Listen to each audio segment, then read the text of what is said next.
Hi, I'm Misa with Books on the House, and today we have the privilege of talking with Juliana Hanford of Kane Press. Welcome, Juliana.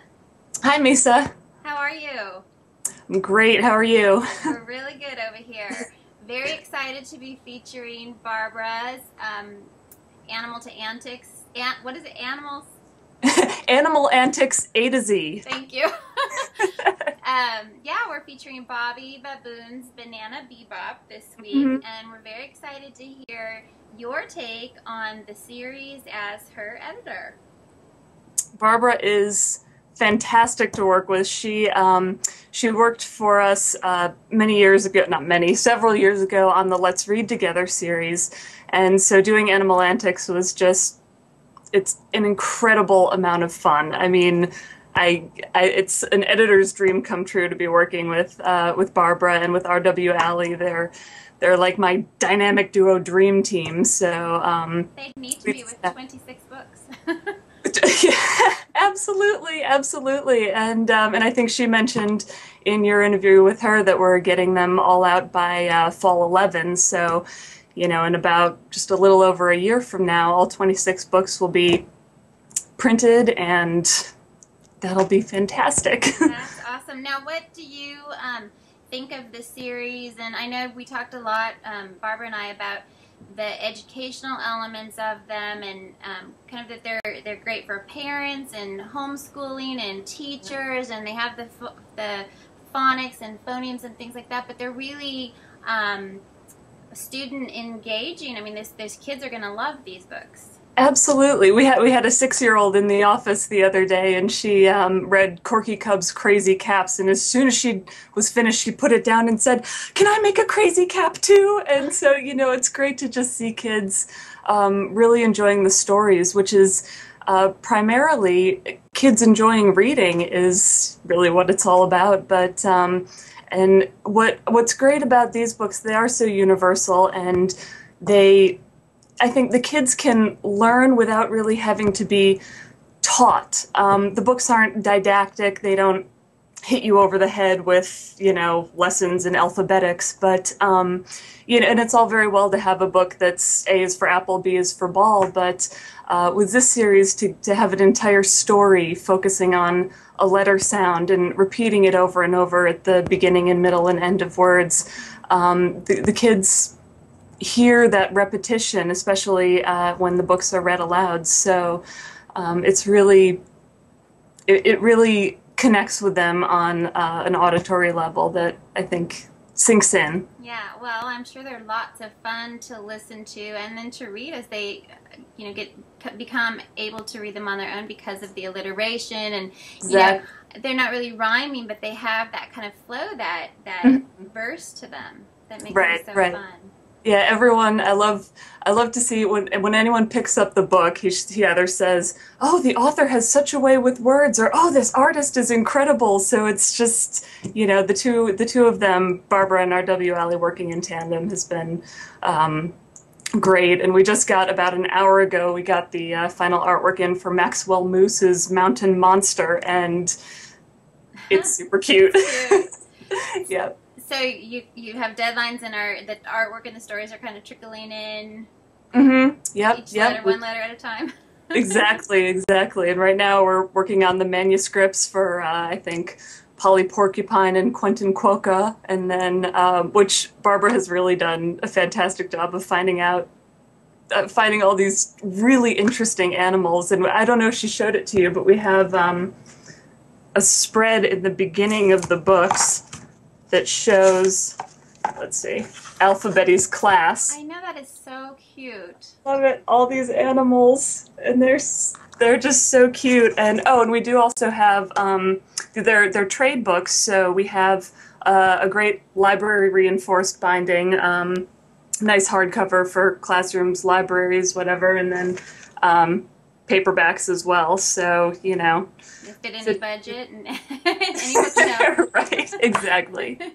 That's cool. So how did you come up with the idea of this, of presenting books for kids that are such great standalone stories, but also emphasize the alphabet and that element? It's a great question, actually. My publisher, Kane of Kane Press, was a teacher for many years and just wanted to have books in the classroom that she could read to kids that would be engaging, that would be a springboard into a topic lesson. And so, our other series, we have Math Matters and Science Solves It, Social Studies Connects. They all have educational content, but also work completely as a standalone story. If you want to ignore the little sidebars that tell you fun facts about rainbows, then you can just read the story, or you can learn all about light and reflection, yeah. reflection, all those great things, Roy G. Biv, etc.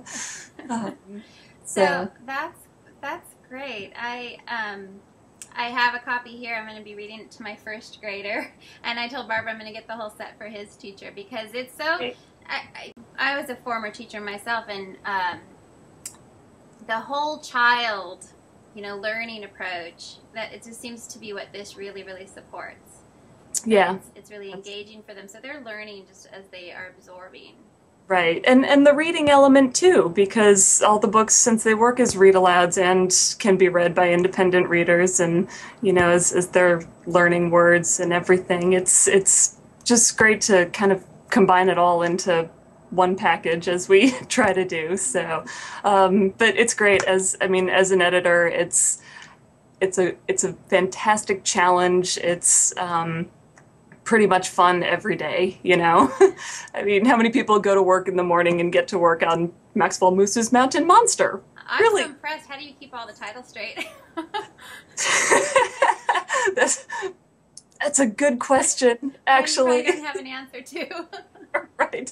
Many readings. Yeah. But, and really each more delightful than the last, because I swear every time we finish a book, I think, oh, this one's my favorite. And then we'll do the next one. Oh no, this one's my favorite. So currently maybe it's Jeremy Jackrabbit's Jumping Journey, but Izzy Impella's Imaginary Illnesses is right on the heels of Jeremy. So how fun. So do you have, what's next after this series? Are you thinking that far ahead, or is this really your primary focus, or what else is Kane Press offering right now?